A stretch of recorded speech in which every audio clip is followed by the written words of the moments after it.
एक बेटी का पिता। एक पिता ने अपनी बेटी की सगाई करवाई। लड़का बड़े अच्छे घर से था और पिता बहुत खुश हुए। लड़के और लड़के के माता पिता का स्वभाव बड़ा अच्छा था, तो पिता के सिर से बड़ा बोझ उतर गया। एक दिन शादी से पहले लड़के वालों ने लड़की के पिता को खाने पे बुलाया। पिता की तबीयत ठीक नहीं थी, फिर भी वो ना कह सके। लड़के वालों ने बड़े ही आदर सत्कार से उनका स्वागत किया। फिर लड़की के पिता के लिए चाय आई। शुगर की वजह से लड़की के पिता को चीनी वाली चाय से दूर रहने को कहा गया था, लेकिन लड़की के होने वाले ससुराल घर में थे तो चुप रहकर चाय हाथ में ले ली।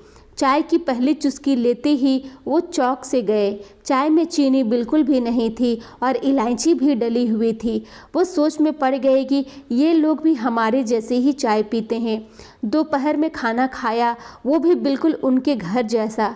दोपहर में आराम करने के लिए 2 तकिए, पतली चादर, उठते ही सौंफ का पानी पीने को दिया गया।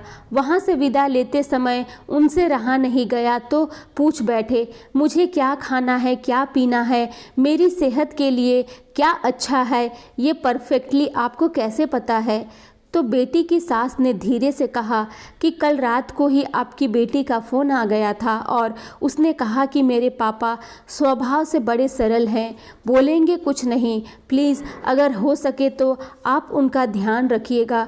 पिता की आंखों में वहीं पानी आ गया था। लड़की के पिता जब अपने घर पहुँचे तो घर के हॉल में लगी अपनी स्वर्गवासी माँ के फ़ोटो से हार निकाल दिया।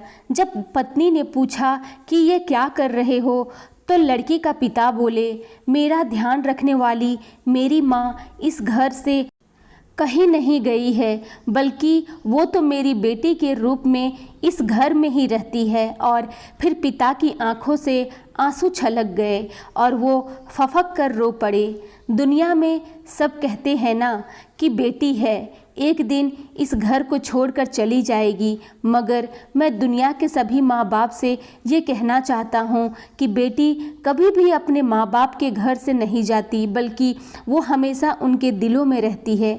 दुनिया की सभी बेटियों को मेरा सादर प्रणाम। धन्यवाद। ये स्टोरी अगर आप लोगों को पसंद आए तो मेरे चैनल को लाइक एंड सब्सक्राइब ज़रूर करें।